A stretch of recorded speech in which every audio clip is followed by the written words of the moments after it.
4. No es la primera Corintios, es Romanos, disculpe. Romanos, pero en 1 Corintios también habla algo similar, amén. Romanos 8. Romanos 8. Del 1 al 2. Oye, 2 Corintios también.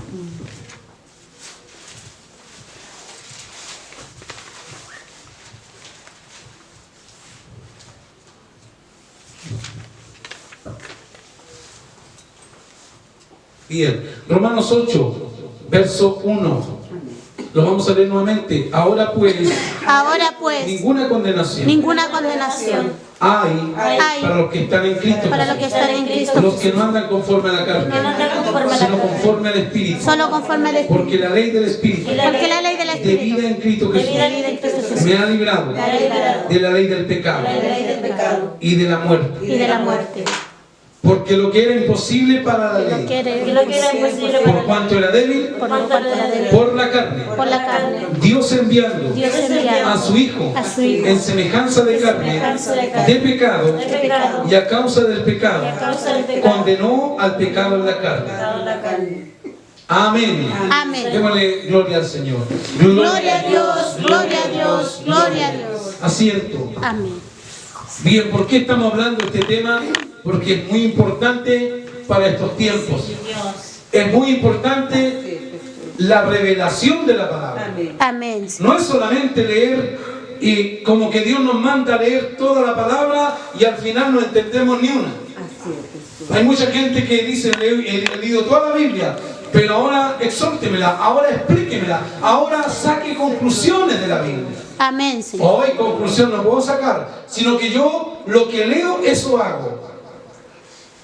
Cristo vive. Amén, Señor. Entonces, si la Biblia dice que un día le veréis y otro día no, eso va a ser.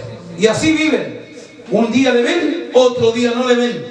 ¿Por qué? Porque aprendieron lo que dice la palabra de Dios en alguna parte de la Biblia, donde dice que un poquito me veréis y otro poquito no me veréis.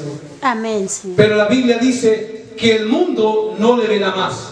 Amén. Cristo vive. Amén. Pero yo creo en la palabra que dice, mas yo estaré con vosotros hasta el fin del mundo. Señor. Todos los días. Amén. Amén. Entonces, miren lo que dice la palabra. Ahora pues ninguna condenación. Por eso dice la Biblia que Jesucristo no vino a condenar, sino que vino a salvar. Ninguna condenación, aleluya, hay para los que están en Cristo Jesús. Amén, Señor. ¿Por qué no hay ninguna condenación para los que están en Cristo Jesús? Porque primeramente hay que entender qué significa Cristo Jesús. Hay que entender qué significa Jesucristo. Hay que entender qué significa Jesús de Nazaret. Y en tantas diferencias que a Cristo lo nombran, que uno no solamente tiene que saber que están escritas, sino que entender sus significados. Amén. Amén. Cuando la Biblia nombra a Cristo Jesús, es diferente a cuando la Biblia también lo nombra Jesucristo. Amén. ¿Qué es lo que quiere resaltar la Biblia? ¿Qué es lo que quiere resaltar el Señor? Eso es lo que hay que ver. Sí. El nombre puede ser casi parecido o igual, solamente escrito al revés. Cristo Jesús o Jesucristo o la palabra sola, Cristo. Amén, Señor. Lo que está escrito la gente muchas veces lo ve como una palabra literal, escritural que está en la Biblia, pero no le conoce el significado. Cristo vive. Amén. Cuando usted conoce los significados, empieza a entender el Evangelio, empieza a entender a Dios, empieza a comprender lo que Dios quiere decir. Por eso Amén. dice, ninguna condenación hay para los que están en Cristo Jesús. La palabra Cristo, ya lo he dicho muchas veces, tiene un significado. En el hebreo, Cristo significa ungido, libertador y salvador. Amén. Hay mucha gente que dice, yo hago lo que está escrito, yo predico lo que está escrito. Hay muchas cosas que no están escritas y otros las predican. ¿Pero por qué predican algo que no está escrito? Porque no todo va a estar escrito, pero si ya estuvo escrito en el Nuevo Testamento, diga conmigo, si algo está escrito Si algo está escrito en el Nuevo Testamento, en el Nuevo Testamento, es para entender para entender algo que no está escrito, algo que no está escrito en el Antiguo Testamento. en el Antiguo Testamento. ¿Cuántos dicen Amén, Señor. Si el Nuevo Testamento me revela algo, es para que yo entienda lo que el Viejo no me dice.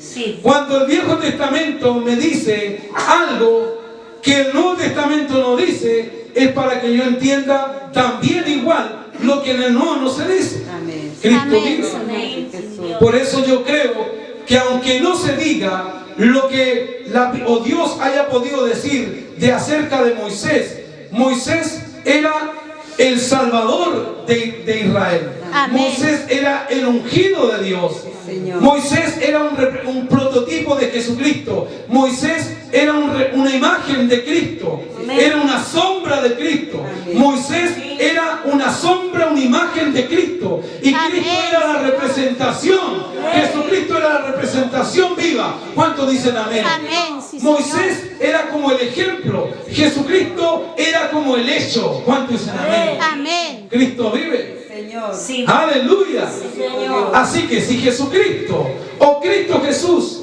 significa el ungido de Dios o el hombre ungido, aleluya, Cristo vive. Amén. Amén. Cuando Señor. dice Jesucristo, está hablando del hombre, de la humanidad de Cristo Jesús. Cuando Amén. habla de Cristo Jesús, está hablando de la unción que el hombre poseía. ¿Cuánto dicen? Amén. Aleluya. Amén, Señor. Del título que el hombre tenía. Jesús como hombre dice que fue enviado y dice que el pecado fue hecho, creado como hombre para que el pecado estuviese en él. Pero él, ¿qué es lo que hizo? Algo diferente. Él condenó el pecado en la cruz. Amén, Señor. Y la ley, la Biblia que apareció en los tiempos de Moisés, aleluya, cuando Dios sacó al pueblo de Israel, esa ley venía a poner fin al pecado. La ley quería limpiar al hombre de su pecado. La ley quería iluminarle al hombre el pecado. El problema es que cuando la ley quiso hacer eso, como ya les dije el otro día, la forma de corrección no era la indicada. O sea, era muy brusca la corrección. Aleluya. Amén, Señor. Las exigencias eran con rigurosidad.